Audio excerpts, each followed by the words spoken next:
Welcome back to the coin world. Old coin review and value, the ultimate destination for rare coin discoveries, numismatic treasures, and the hidden value in your pocket change. Welcome back to the coin world. Old coin review and value, the ultimate destination for rare coin discoveries, numismatic treasures, and the hidden value in your pocket change. Welcome back to the coin world. Old coin review and value, where we explore the rarest and most fascinating coins from around the world. Today, we journey into the heart of Southeast Asia to take a deep dive into the 1985 Philippine Piso coin, a relic not only of monetary value but of immense historical and cultural significance. To understand the Piso coin, we must first understand the broader context of the Philippine peso's evolution. The Philippine peso, locally known as piso, has undergone multiple transformations beginning with the Spanish regime, followed by the American colonial era, the Japanese occupation, and finally the independent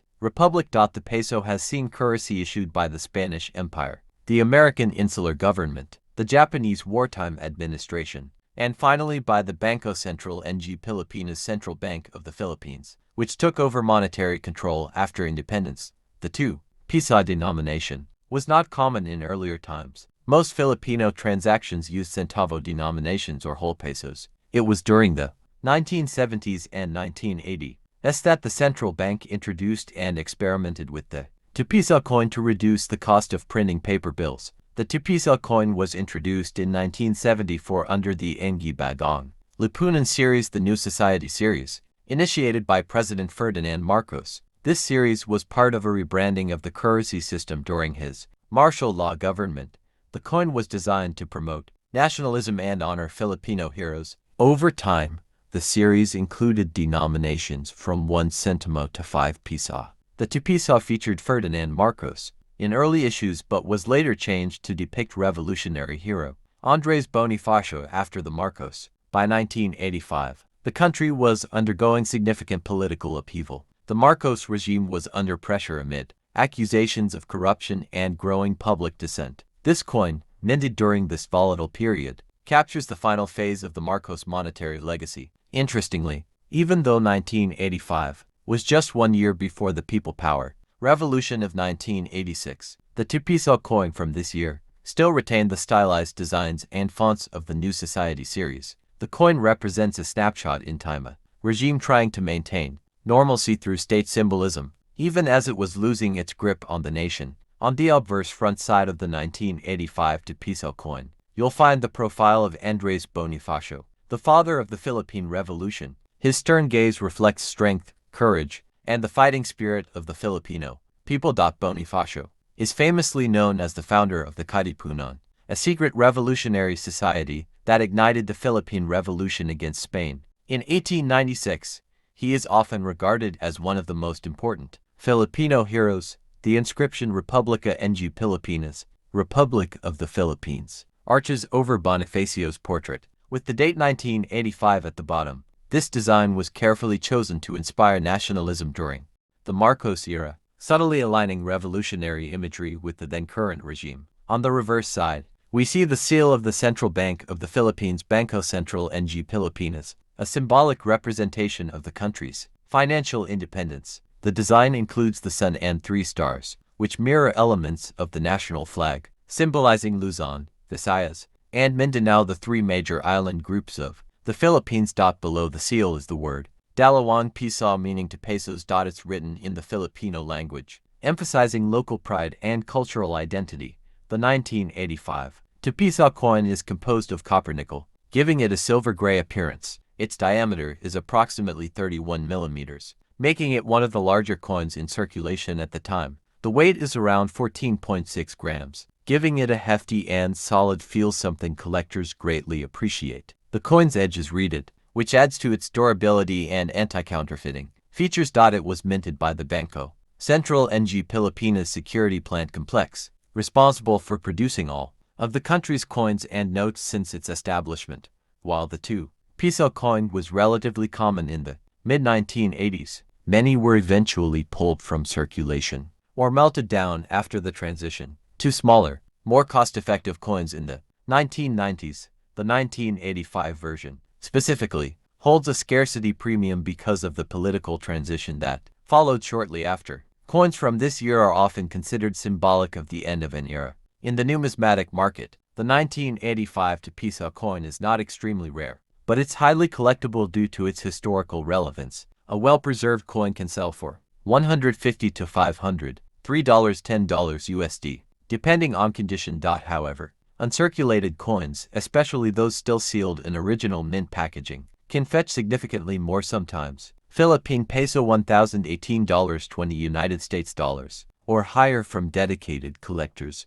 Coins with mint errors such as double strikes, off-centers, or planchet defects can be even more valuable and command Philippine peso 2,000 to Philippine peso 5,000 in auctions. The coin is not just a currency, it's a political artifact. It represents the tail end of a government that would soon fall. As such, it's often sought by historians and collectors who specialize in Philippine political memorabilia. It's also used in educational settings to teach young Filipinos about Andres Bonifacio, the Philippine Revolution, and the changing faces of Filipino currency through time.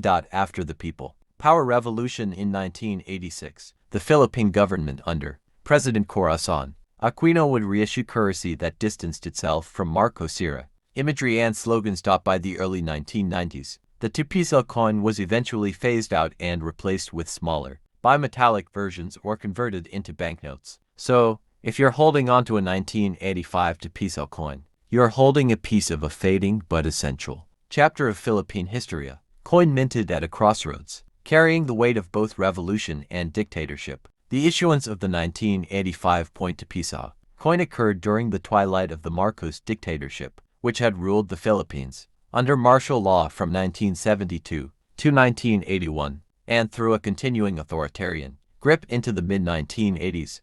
The government maintained tight control over institutions, media, and monetary systems, including the symbolic use of coinage. Ferdinand Marcos had initiated the Anggi Bagong Lipunan program, or the New Society, to signal a new era of discipline and reform. This program heavily influenced the design and distribution of Philippine currency from the 1970s onward, including the 2 peso coin, while earlier versions of the 2 peso coin featured Marcos himself. By the 1980s, mounting pressure both domestically and internationally forced some symbolic distancing. This led to the more politically palatable choice of Andres Bonifacio, a hero widely respected across political lines. This shift to Bonifacio on the 2 peso was significant. While Jose Rizal had long been the face of Filipino intellectual resistance, Bonifacio symbolized direct action and revolutionary fervor, an echo of the public sentiment brewing during the dying days of Marcos' rule. The 19852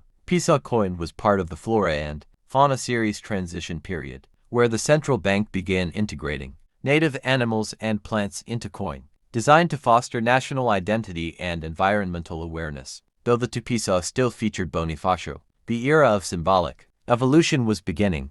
Coinage during this time also reflected the economic turmoil gripping the Philippines. High inflation, dwindling foreign reserves, and growing international debt plagued the country, and coins were increasingly minted in cheaper alloys to save production costs. Amidst economic challenges, the government turned to foreign minting contracts for some of its coins. However, the 1985 2 peso was still domestically minted, showcasing the capacity and ambition of the security plant complex. By the mid-1980s, the Philippine economy was in near crisis. The assassination of Benigno Ninoy Aquino, Jr. in 1983 had intensified calls for democracy. These political waves rippled through all aspects of society, including monetary design, which often mirrors national stability or unrest.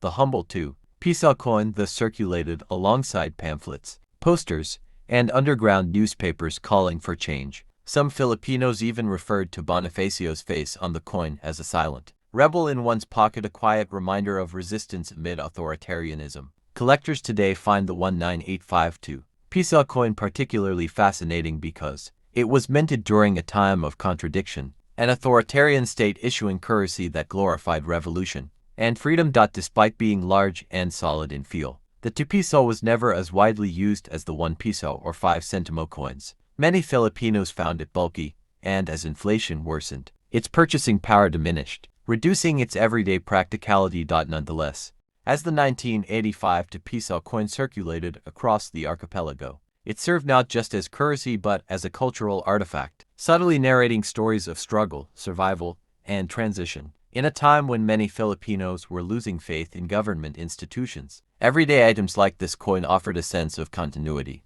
The prominence of Andres Bonifacio on the obverse wasn't just about honoring a hero. It subtly positioned the state alongside revolutionary ideals. Ironically, Bonifacio's image, a man who fought against tyranny, was being used by a government many saw as tyrannical. In schools, especially in social studies classes during the late Marcos period, teachers often used currency, including the Piso coin, to reinforce patriotic themes. Discussions on Bonifacio's legacy were often tethered to these tangible symbols. Philippine coins at the time were part of what scholars call state-building symbolism. By featuring national heroes like Bonifacio, the government was trying to cultivate national identity, even while its actions contradicted the ideals those heroes stood for. The coin was often used in religious offerings, particularly during fiestas or church donations. As such, it was sometimes seen not only as legal tender but as a token of goodwill and charity. The design of the Piso coin, especially the clean engraving of Bonifacio's stern portrait and the Republic's official seal, showcased the craftsmanship of the Bangko Sentral and Pilipinas BSP engravers. Even with limited resources, the BSP was known for high-quality minting. In the 1990s and early 2000s, as the Philippine coin system evolved, the Piso coin began to fade from everyday use. Younger generations grew up rarely encountering it, adding to its mystique and nostalgia factor. Comparatively, among Southeast Asian currencies of the 1980s, the Philippine Piso was one of the few coins of its denomination to carry such bold revolutionary imagery. This made it stand out among regional coinage as politically charged and historically rich. Filipinos abroad, particularly overseas Filipino workers of WS, would often send balikbayan boxes containing such coins, either as souvenirs or to share a piece of home with younger relatives. The Piso often appeared in these boxes during the late 1980s. Some rural Filipinos believed coins bearing national heroes had good luck or were signs of strength and protection. The Piso, due to Bonifacio's fierce legacy, was occasionally carried as a talisman by jeepney drivers and market vendors. By the 2010s, the 1985 Piso coin had become a collector's favorite, especially in uncirculated or brilliant condition. Coin enthusiasts in the Philippines and abroad sought out pieces with minimal wear and clean edges, because many of these coins were heavily circulated and used in daily transactions. Mint-state MS versions became rare. Coins graded MS-65 or higher by international numismatic standards are now extremely hard to find. Thank you for joining us on this journey through time. Don't forget to like, subscribe, and click the bell icon for more deep dives into coin history. Let us know in the comments, do you have a 19852 Piso coin in your collection? Until next time, keep collecting and keep discovering. Would you like this converted into a video voiceover script with timestamps, or adapted into a shorts version for quick sharing?